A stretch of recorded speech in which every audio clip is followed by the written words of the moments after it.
that if I don't do this, then, well, it becomes a later night than it really ought to. So let me just read straight from my notes here. Where are you at? Pat, Lisa, this day and the strenuous build-up to it has been a wonderful thing to watch. Of course, I've had the opportunity to watch from the outside in, and I have to say, it's way more fun from that angle. I suppose it's probably like watching a friend walk headlong into a spider web. He's so clueless, innocent, walking along joyously, then suddenly, boom, hell breaks loose. He has no idea what just happened to him. Yeah, I think it's probably something like that. I have some experience, nonetheless. I remember the time when I knew Pat, you were caught in Lisa's web. I remember the first time I saw you two together. You and I had just scouted a basketball game at Warren High School. The game was a blowout, so we left in the third quarter. Joe wasn't going to look at the scoreboard anymore. No big deal. We were at the Almond campus, and Lisa was working as a food and drink distribution specialist.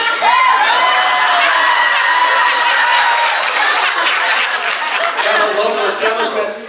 You wanted to show her off, so naturally I began to think, you know, this could be fun, because I could already see the spiderweb forming ahead. True to form, almost in slow motion, the guy carrying a 5-gallon bucket full of roses walked through the side door. Remember that? Cool blast of cold winter air trailed the rose-petal bandit, and I knew that this was going to be good. You looked at me, I looked at you, you asked, should I?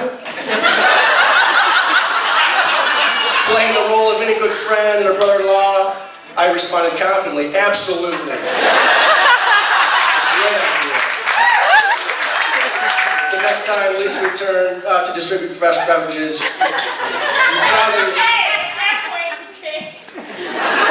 maybe it wasn't the first time Pat frequented that place.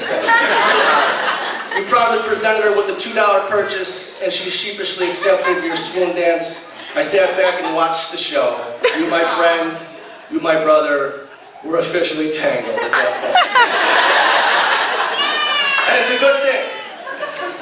Lisa, you were beautiful on that night, and you are absolutely stunning tonight. And you have been someplace in the middle of those two every day.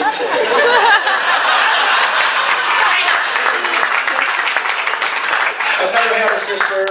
Growing up with an older brother, I always thought that it would be cool to have a younger sister to protect and treat nicely, as an older sibling ought to do for a younger sibling. Honestly, I don't think I could have handpicked a better, more beautiful person than you, Lisa. I enjoy the times when the four of us hang out, cook, eat, play stupid little games, and/or try watching a movie. I specifically enjoy the attempts at watching movies because I'm fairly certain that you will fall asleep too. So thanks for bailing me on that. I love our discussions about psychology and counseling, and I'll never forget that brain-mind discussion that we had at your house that night. I can't believe you didn't release this guy from your web at that point. And finally, watching you as an aunt to Sarah, as my children, and a godmother to baby Jake, you're simply phenomenal. I can't say enough. My children love you so much.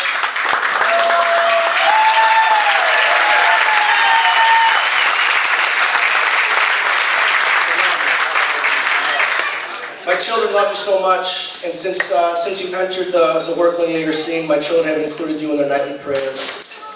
Listening to them, asking for God's blessing over Uncle Pat and Auntie Lisa, I know that they want the best for you and Pat alike, as do we all. You guys are awesome. It has been an absolute honor to stand up for you both tonight, and I look forward to standing by as your time together begins to accumulate. So Lisa, welcome to the family. It's a good one to be a part of. And Pat, welcome to the club, buddy. It's also a good one to be a part of. So, if you could all raise your glasses and join me in a toast to Patrick and Lisa Workman.